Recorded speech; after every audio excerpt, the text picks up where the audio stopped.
সামনে ঈদ আসছে, আমরা লঞ্চ মালিক সমিতি সহ যারা বাস মালিক আছেন তাদের সাথে আমরা কথা বলবো, যাতে ঢাকাস্থ আপনারা যারা আছেন এখান থেকে বাউফল যেতে অতিরিক্ত ভাড়া আদায়, লঞ্চে যাওয়া, বাসে যাওয়া এবং এই সমস্ত ক্ষেত্রে রাস্তায় যানজট এগুলো উত্তরণের জন্য বর্তমান সরকারের সাথে যারা আছেন তাদের সামনে আমরা ইতিমধ্যে কথা বলা শুরু করেছি।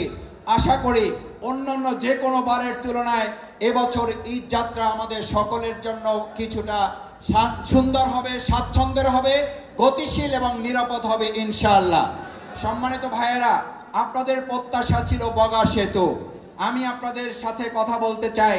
আমার এখানে সম্মানিত গণ্যমান্য ব্যক্তিবর্গ আছেন, রাজনৈতিক নেতৃবৃন্দ আছেন এবং ইতিপূর্বে সরকারের বিভিন্ন গুরুত্বপূর্ণ দায়িত্ব যারা পালন করেছেন তারা এখানে আছেন। আমি 12 তারিখে শপথ গ্রহণ করার পর গতকালকেও সংসদে সংশ্লিষ্ট দায়িত্বের সাথে যারা আছেন তাদের সাথে বগা সেতু নিয়ে কথা বলেছি। ওনারা চিন্তা করেছেন, ওনারা পরিকল্পনা করেছেন, আমাকে কথা দিয়েছেন যত কম সময়ের মধ্যে পারা যায় বাংলাদেশে যদি 10টা সেতু কোথাও হয় তাহলে বাউফল সেতু অগ্রাধিকারের ভিত্তিতে এটি এগিয়ে যাবে ইনশাআল্লাহ।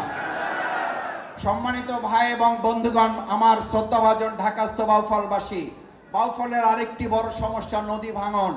নদী ভাঙনের সাথে যে মন্ত্রণালয় সংশ্লিষ্ট আমরা তাদের সাথে এখনো কথা বলার সুযোগ করতে পারিনি। ইনশাআল্লাহ আমরা খুব দ্রুত সময়ের মধ্যে নদী ভাঙন রোধে কিছু কার্যক্রম চলমান আছে, সেই কার্যক্রমগুলোকে আরও গতিশীল করার জন্য, এই কাজগুলোকে আরও সামনের দিকে অগ্রসর করে নিয়ে যাওয়ার জন্য আমরা এগুলো নিয়ে পরিকল্পনা করছি।